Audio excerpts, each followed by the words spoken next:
जमाना आ गइले भोले बाबा, का जमाना आ गइले भोले बाबा, का जमाना। का पार्टनर?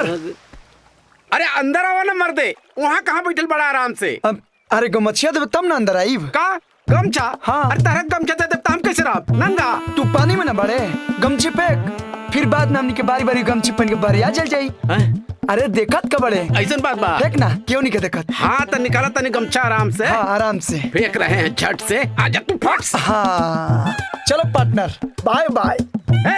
आनंद देखा है ठीक नहीं क्या होता, बहुत बहुत मजाक होता। मजाक होता है? तू जो मजाक का कैमरा माई बाबूजी कैमरा घर ले दिले तौन। हाँ अरे तो भाई तो अच्छा बात बा। अच्छा बात बा। अच्छा बेटा आवा तनी, हम अपन अच्छे लाल के तोरा के अंतर देखावा तनी। आवा आवा आवा, अरे आराम से। आराम से आवा तनी, आराम से। अरे देखो अरे मन तो करता तू नीचे पैंट बचा बचा दी डुबा दे बेका। अरे चाचा चाची आ गेले तो हमरा पर का भड़का तरा? अरे केकरा माई बाबू मिले जुले ना आवेलन? अरे माई बाबूजी आवेलन, हम काम कहतनी, लेकिन गौर में लड़की पकड़ा गई। का लड़की? अच्छा बेटा मजा मारल तू आराम से, अब भड़का तारा हमरा ऊपर। हम ही कनी तारा के लड़की बुलावा। अरे हम लड़की बुलाई नहीं, लड़की घर में घुस गई। वाह गुरुजी वाह, का कहानी गढ़ने वाला। हमके बोमला समझाता रहा है? हम तो आग बिछा के बैठे हैं, हमारे घर में तो कोई लड़की नहीं आई आज तक। मुंह बंद रख, मुंह बंद रखी का है? अभी तो हमको डुबावत रहला है ना? हम ही कहली कि लड़की बुलावा घर में आराम से। माई बाबूजी हमारे पास शक कइलन, अब तू हमारे पे शक करते नु जो आज के बाद दोस्ती खत्म। अरे यार सुना ना, चल हमरा अरे सुना सुना सुना सुना, नाराज काहे होता रे? अगर सुंदर बा तो बना देना हमार भौजाई आराम से। बौरा गिल बड़े, मतलब दिमाग सही जगह पे पाकी ना तू। कोनो एरे रही हम ओकरा के बीबी बना ली ना, ओकर नाम जानते ना, आता पता कहवा किया कहवा के ना, बियाह कले भौजी बना दा। देखा ज्ञानी ध्यानी संत शिरोमणि श्री श्री 108 बाबा सुमनदास जी का कहना है कि घर आई हुई लड़की को भगाना नहीं चाहिए। ई कौन महात्मा है मेरे? तोरा मजाक सुझाता हमें जब टेंशन बनी आते भी पन्नी में डाल के मर्डर बेका। फिकर नॉट, टेंशन इधर शिफ्ट कर दे। देख पार्टनर, पहले वो लड़की के हमारे घर से बाहर निकाल, तू अपने घर शिफ्ट कर ले। ओके पार्टनर, डन डन। तू ओके मूवमेंट की खबर देते रही, हम उठा ले आराम से। ओके हाँ। चलो बाहर चलो। अरे ना ना ना ना।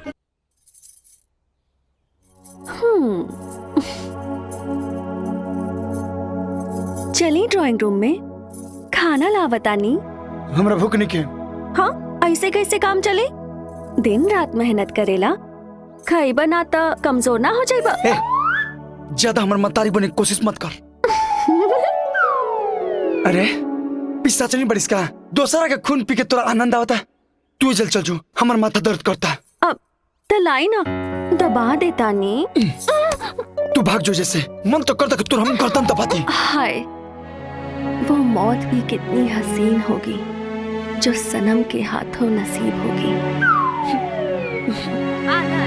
अरे बेटा क्या कर लगला? खाना खाला? हम मैया बतानी बक। आवा बेटा बैठा। आनंद बेटा, माधुरी बहुत अच्छा लेके भी है, एकर सुरक्षा ठीक से करिए। कैसन राक्षस एकर भाई बा।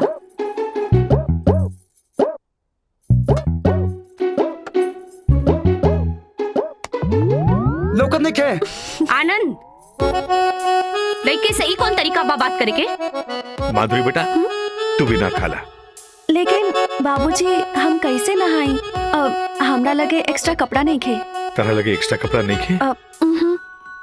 ए आनंद, इनका लेके तू बाजार जा और इनका पसंद के कपड़ा खरीद ला।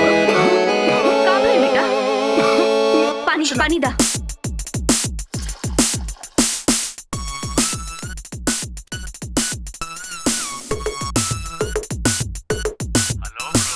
हाँ पार्टनर, शिकार बाहर निकले वाला था। LBS mall.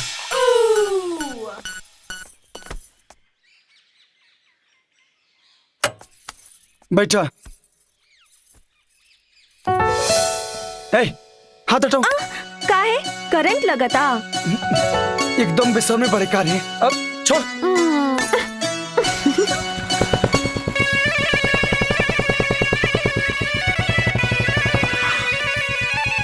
हे प्रभु जान छोड़ावे करा से। हाँ अल्लाह तो हम लोगों का जोड़ी सलामत रखे।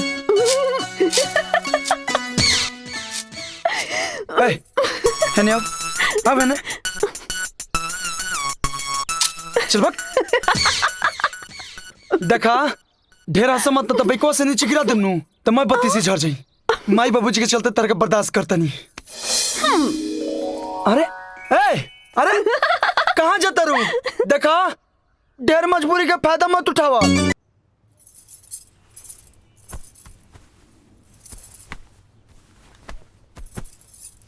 ई कैसन हा? ई ले ली?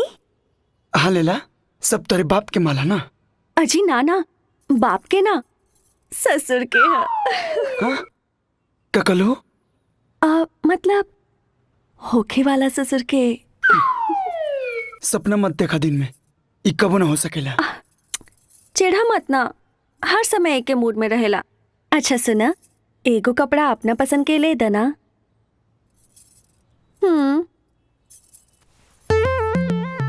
हाइला एजा ट्राई करें कि घर चल के। हट बेशरम। वो पैक कर दीजिए जी।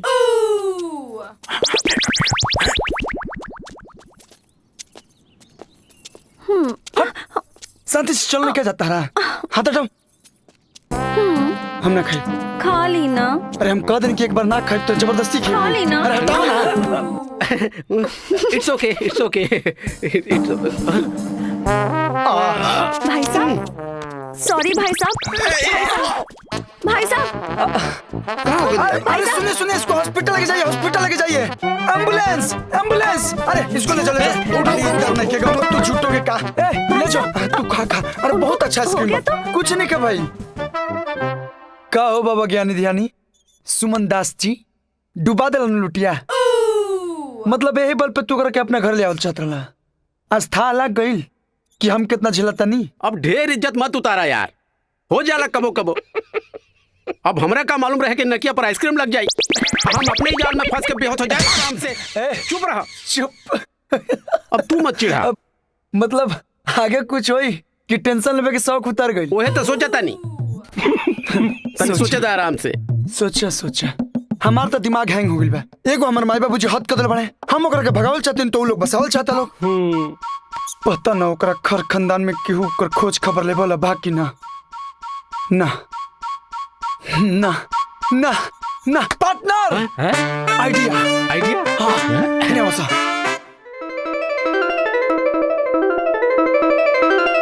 पूरा हो जाए। हाँ आराम से।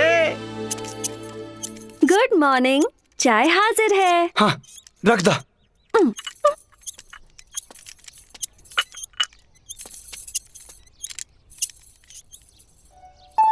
अब जा कि छतिये पर सवार हो कबू। काहे यही जबानी तब प्रॉब्लम बता रहा के। सबसे बड़ा प्रॉब्लम तो तू ही बाड़ू। कितना आदमी यही प्रॉब्लम खातिर तरसेला। जे तरसेला नु ओकरे भेजा कस बला टल जाइत। टल जाइब समय आई तो चल जाइब। सच सच बताओ तू हमारे घर में कहाँ घुसल बड़े? कहानियत बतौर। कहानी ना हमरा के अपने सौतेला भाई से जान के खतरा बा। फिर झूठ बोलता रे। ये गोली ना हमारे बाप माई पे चली। हमरा पना एक बात कान खोल के सुन ला कि तोरा भाई से जान के खतरा होके चाहे ना होके लेकिन हम तोर खून कर दे। अच्छा कर देना रोक ले के बा। मजाक बुझाता जाने लग तोर। हाय आप क्या मारेंगे मुझे मेरे सनम।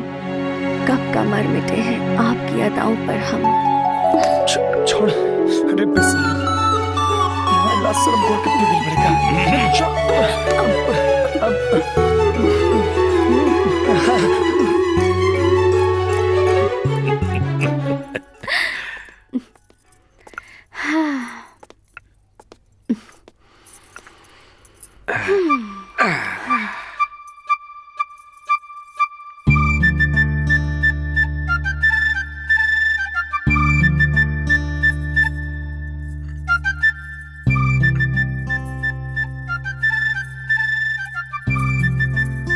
ए जी, कितना सुघर बियाई लईकी।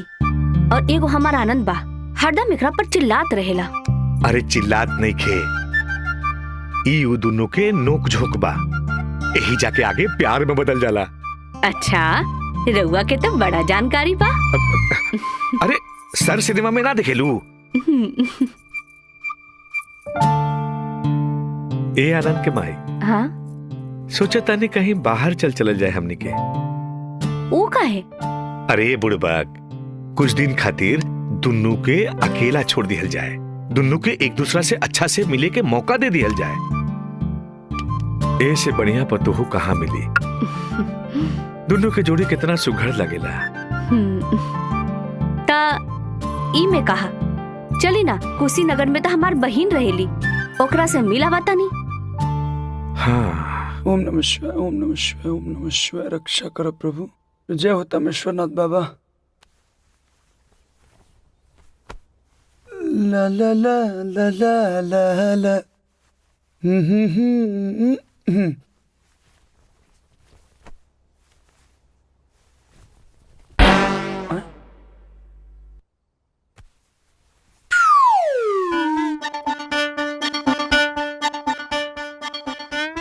माधुरी, है माधुरी,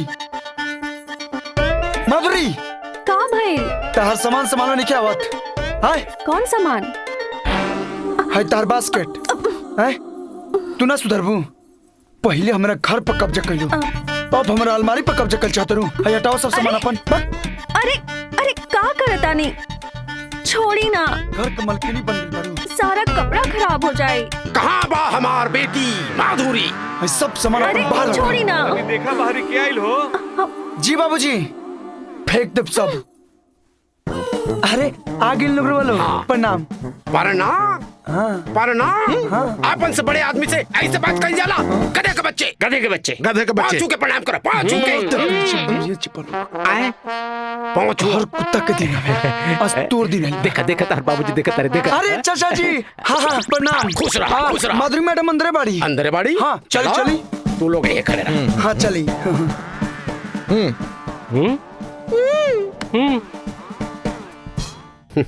बाबूजी, ये माधुरी मैडम के चाचा जी बानी। नमस्कार नमस्कार नमस्कार नमस्कार। नमस्कार। बैठी। ई होला संस्कार। गधे के बच्चे, गधे के बच्चे, गधे के बच्चे। अरे माधुरी जी, काहे खड़ा बाड़ू? अरे चाचा जी के पाँव छुआ। आओ बेटी। इतना जल्दी भुला गईली। बहुत दिन हो गए ना। आवा बेटी, प्रणाम करा। प्रणाम करा। के हरे लंपट। चाचा जी प्रणाम। हो गई प्रणाम, हो गई। जा जाओ अपन सामान लेके आवा, घर जाए के बा बेटी। लेकिन इनकर सौतेला भाई। कौन सौतेला भाई? कैसे सौतेला भाई? वही जे इनकर दुश्मन बा। केहू केहू के दुश्मन नहीं खे। हमरा रहते कुछ ना होई। चला बेटी, हमरे घर चला, हमरे घर चला, चला। अच्छा तरवा अपना घर ले जाता नहीं। हाँ हाँ। माधुरी बेटा, हम ओहिजा जरूर आए, कुछ जरूरी बात करे के बा। हाँ हाँ जरूर आई हवेली पर। रउआ के वो खातिरदारी करब, वो खातिरदारी करब। का खातिरदारी करब? खातिरदारी करब। अब अरे तू कहाँ खड़ा बाड़ू? अरे जल्दी से सामान लेके आओ, लेट होता। हाँ बेटी। सुनी सुनी सुनी, चाय नाश्ता लेके हाँ, हाँ, जी, जाए। ना ना ना ना, चाय पानी नाश्ता की जरूरत नहीं कि हम खा के नहीं है। अरे महल बमाल हमार घर, राजा बनी हमने के है। कब आई हमार घर आराम से। हम तो कहा था नहीं कि रउआ साथ चली। हेलो गई भैंस पानी में। जी आनंद सिक्योरिटी एजेंसी से मैं सुमन बोल रही हूँ। बताइए मैं आपकी क्या सहायता कर सकती हूँ सर? जी सर, हम लोग गार्ड प्रोवाइड करते हैं। हाँ जी सर, सिक्योरिटी गार्ड 25 गार्ड जी मिल जाएंगे सर। जी 25 गार्ड के 50,000 लगेंगे, वो भी कैश। जी वो पहले देना पड़ेगा सर। जी thank you. Anand security agency में संपर्क करने के लिए धन्यवाद। आनंद बेटा, तनी दरवाजा तो बंद करा। ऊ का है? राजा साहब के राज तिलक करे के बाद। चाहे दी बाबूजी। मने काहे? ये लफंगा हमार फोन उठैले रहे। तू ऐसने लफंगा के साथ काम करता है? ना देख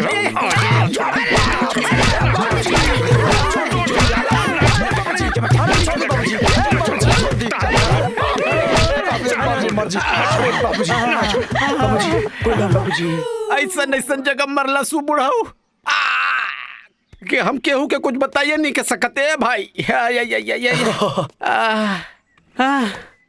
का हालचाल बाबा सुमन दास? काहे बन गए उदास? अच्छा बाप मार मार के हमरा के बना देला जिंदा लाश। अब पूछत तरह काहे बा उदास? नमक छिड़कत तरह हमरा जख्म पे। तो हमरा ऊपर काहे भड़कत रहा? आए गलती तुहार नु बा। कितना बढ़िया प्लान सक्सेसफुल होत रहे, तब बीच में का जरूरत रहे? हेलो मैं सुमन बोल रही हूँ। आदत बा ब्रो, आदत। जैसे ही कोई फोन पे आनंद सिक्योरिटी सर्विस कहेला तो ससुरा अपने आप गलत लड़की की आवाज निकल जाला आराम से। खैर छोड़ा, आगे बतावा का प्लान कर जाऊँ? अब जौन प्लान करे के बाद तू ही करा। अब काहे कि तहार बुढ़ाऊ हमरा केहू काम करे लायक ना छोड़लस। ए भैया, ई तोहरा साथ जो होता नु, ई हम आज तक कौनो फिल्म में न देखले हई। हाँ वो ठीक है कहता। हाँ एगो जवान लड़की एगो जवान लड़का के घर में घुस के काहे रही? पॉइंट में दम बा। बात तो सही कहला सही। लावा तजी पेन कागज, तनी दिमाग लगाते हैं, बताते हैं तुमको। हम बताओ जल्दी। भाई एकर 4 कारण हो सकेला। एक तो वो लड़की पैसा खातिर तहार पीछे पड़ल होई। मतलब बौरा गेल बड़े रे, हमरा के कौन कुबेर के खजाना बाकी लड़की पैसा खातिर हमरा पीछे आई? चलो पहला खारिज कर देते हैं। हटाओ भाई तब तो दूसरा कारण हो सकेला उका कि वो लड़की चालू हुई। ना ना चालू नहीं खे, लेकिन हाँ नटखट बिया। ए भैया, हाँ तब तो ई हो सकेला कि ऊ लड़की कोनो क्राइम कैले हुई और छुपे खातिर तहरा घर में घुस गई हुई। हाँ ई हो सकेला, लेकिन ये चिंता के बात बा यार, वो हमारे माई बाबूजी के अपने झांसा में ले बिया। ना जाने कौन जादू चला दे बिया। जौन जौन बोलतिया हमारे माई बाबूजी हाँ में हाथ सर हिला देता। तब तो एक बताओ हो सकेला उका कि वो लड़की तहरा पे फिदा हो गेल होई आराम से। मतलब भगवान में उधर तो कुछ बकर बकर बोलत रहा बा। ना हम ओकरा के देखनी ना वो हमरा के देखलस। मने भाई तू न देखला ये बात गारंटी बा, लेकिन वो न देखले होई ये बात कौन गारंटी बा है? हो सकेला कि अब फिदा हो गेल होई आराम से। चल मान लेनी तोर बात। ए आनंद भैया, जब वो रउआ से प्यार करतिया तो रउआ कॉली नोकरा से प्यार कली प्यार तारो ये विचार बा। कल लेती, लेकिन तारा ऐसा प्यार भरल दिल हमरा के नहीं खेनू। अब जानता नहीं भैया कर लीला कि जब कौन हीरोइन फेसबुक पर लव यू बोले नु तो इनकर लगला कि हमरे के लव यू बोलतिया। तब से ओकर फोटो पर्स में लेके घूमत रहले। यही से अभी तक ले कुंवारे बना। काजी का सुन रहे हैं? प्यार कली। अरे छोड़ना पार्टनर को फालतू बात। अब बताओ ना आगे क्या कल जाओ। एक बात बताई, ये दुनिया के कौनो लड़की केहू दूसर से अपन प्यार ना बांट सकेली। मतलब ई कि तू दूसर लड़की ले जाके ओकरा से कहिया कि हमार गर्लफ्रेंड बिया। ऐसे ओकर दिल टूट जाई और वो तहरा के छोड़ के चल जाई आराम से। हाँ लेकिन ये दूसर लड़की आई कहाँ से? अरे ब्रो, जब ज्ञानी ध्यानी संत शिरोमणि श्री श्री 108 बाबा सुमन दास के आशीर्वाद तहरा प्राप्त बा। तू चिंता काहे करता? अरे तू जब कहबा तब पहुंच जाई आराम से। पक्का। पक्का। अरे वाह पार्टनर वाह वाह।